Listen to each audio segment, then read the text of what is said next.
Hello everyone, welcome back in my video. हम लोग 10th class का ज्योग्राफी पढ़ रहे हैं बच्चे, और ज्योग्राफी का चैप्टर मैन्युफैक्चरिंग इंडस्ट्रीज़ हम पढ़ रहे हैं। और मैन्युफैक्चरिंग इंडस्ट्रीज़ में जो आज का हमारा टॉपिक है वो है classification of industries. So in this video we will know about the classification of industries. हम जैसे बच्चे हम रोज़ हज़ारों प्रोडक्ट्स को हम यूज़ करते हैं, है ना। कुछ बहुत छोटे प्रोडक्ट हैं, कुछ बड़े प्रोडक्ट हैं। लाइक हम पेन यूज़ कर रहे हैं, हम चाय पीते हैं, कॉफ़ी पीते हैं, शुगर को यूज़ करते हैं, फर्नीचर को यूज़ करते हैं, कॉपी पेंसिल ये हम यूज़ करते हैं, मशीनें यूज़ करते हैं। तो क्या ये सारी चीज़ें किसी एक ही इंडस्ट्री में प्रोड्यूस हो रही होंगी?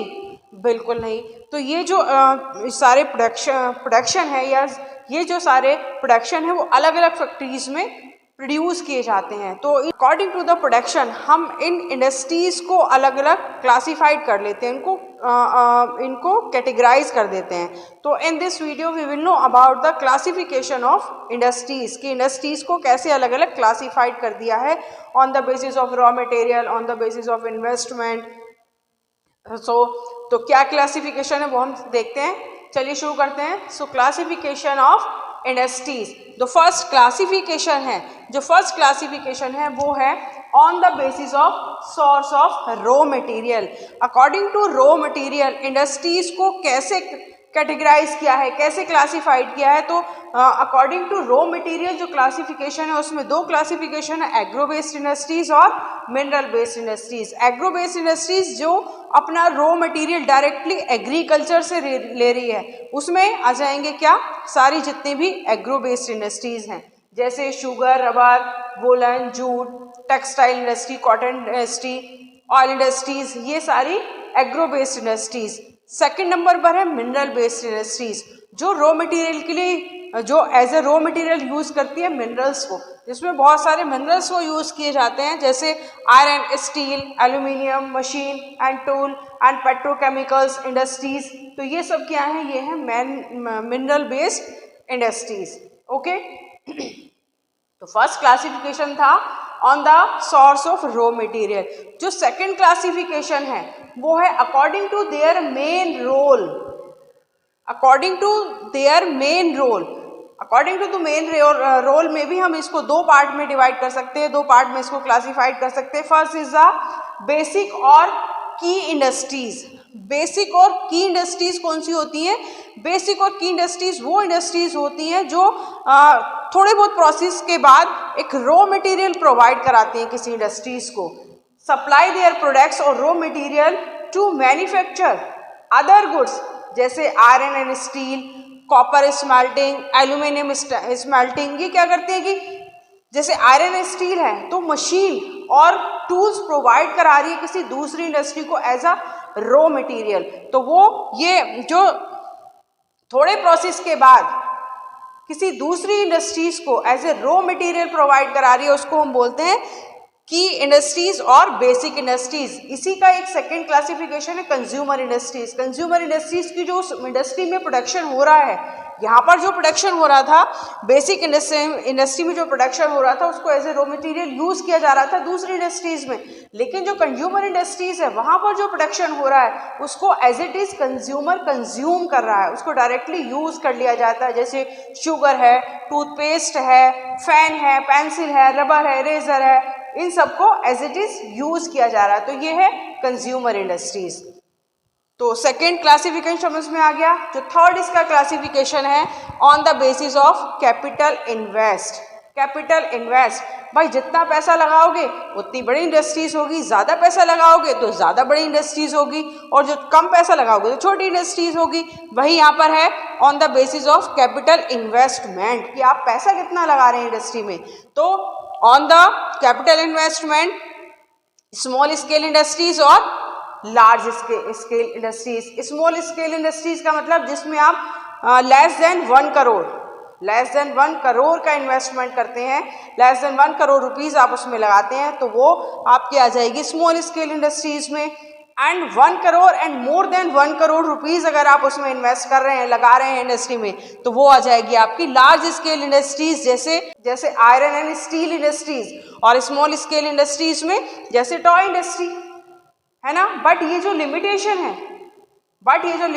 है, limit has change over a period of time.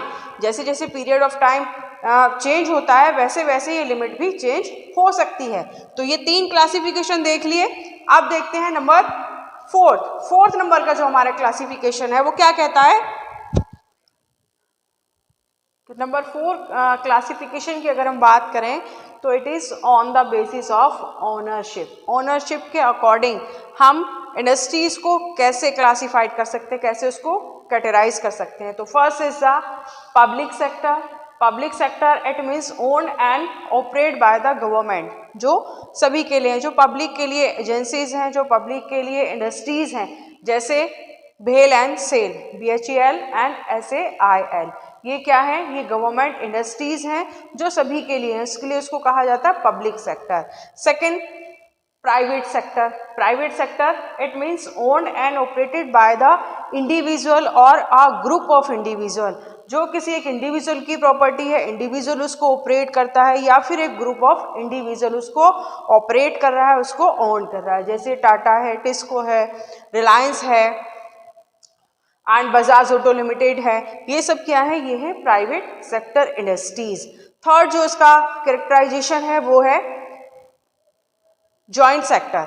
Joint sector it means jointly run by the state and the individual और अ ग्रुप ऑफ इंडिविजुअल, जो गवर्नमेंट और प्राइवेट सेक्टर मिलकर चलाते हैं। जैसे ऑयल इंडिया लिमिटेड, जिसमें प्राइवेट सेक्टर और public sector दोनों इंक्लूड होते हैं, जिसमें jointly run by the state and the individuals और ग्रुप ऑफ इंडिविजुअल, दोनों मिलकर उसको ऑपरेट कर रहे हैं, दोनों मिलकर उसको ऑन कर रहे हैं। It is joint sector.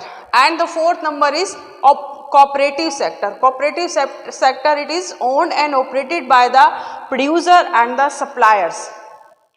क्या है, जिसको ओन और ऑपरेट करने का काम किसका है, जो प्रोड्यूसर है उस वो भी, और जो सप्लायर्स है वो भी, दोनों मिलकर, जो वर्कर्स हैं वो सब मिलकर उसको ऑन कर रहे हैं, उसको ऑपरेट कर रहे हैं, कि रॉ मटेरियल भी खुद ही प्रोड्यूस कर रहे हैं और प्रोडक्शन भी खुद ही कर रहे हैं। जैसे sugar industry in Maharashtra and the Amul इसका एक अच्छा एग्जाम्पल है। एंड इसका जो लास्ट क्लासिफिकेशन है, नंबर 5 क्लासिफिकेशन है, वो है based on the bulk and weight of raw material and finished good, कि जो उसमें रॉ मटेरियल लग रहा है वो कितना बल्की है या फिर वो लाइट वेट है, और जो उसमें से प्रोडक्शन हो रहा है, जो फिनिश गुड उसमें से बनकर निकल रहा है वो कैसा है, वो हैवी है या फिर वो बल्की है। तो इसके अकॉर्डिंग उसको 2 पार्ट में डिवाइड कर सकते हैं, हैवी इंडस्ट्रीज और लाइट इंडस्ट्रीज। हैवी इंडस्ट्रीज जिसमें जो रॉ मटेरियल है वो हैवी और बल्कि यूज किया जा रहा है, जैसे iron and steel industries, aluminium industries, तो ये हैं हैवी इंडस्ट्रीज। और लाइट इंडस्ट्रीज जहाँ पर जो रॉ मटेरियल है वो भी लाइट है और उसके साथ साथ जो उसमें से प्रोडक्शन बनकर निकल रहा है, जो आउटपुट है वो भी लाइट है। तो जैसे इलेक्ट्रिकल इंडस्ट्रीज, उसमें छोटे छोटे से छोटे छोटे से प्रोडक्शन होते हैं, छोटे छोटे से पार्ट्स बनाए जाते हैं, गुड्स बनाए जाते हैं, and it is the example of light industries. तो आई होप जो 5 क्लासिफिकेशन है इंडस्ट्रीज के वो सब आपको समझ में आ गए होंगे। हम फ्रॉम द नेक्स्ट वीडियो से हम जितनी भी इंडस्ट्रीज हैं, जो एग्रो बेस्ड इंडस्ट्रीज हैं, मिनरल बेस्ड इंडस्ट्रीज हैं, उन सबको अलग अलग पढ़ेंगे, अच्छे से उसको डीपली पढ़ेंगे। This is all about the classification of industries. Classification of industries हमने समझ लिया कि कैसे कैसे उसको क्लासिफाइड किया गया है, लेकिन फ्रॉम द नेक्स्ट वीडियो हम उसको अच्छे से पढ़ेंगे। तो नेक्स्ट वीडियो में हम पढ़ेंगे एग्रो बेस्ड इंडस्ट्रीज और उसमें हम पढ़ेंगे कॉटन इंडस्ट्रीज को। तो मिलते हैं नेक्स्ट वीडियो में। Till then thank you very much and good bye.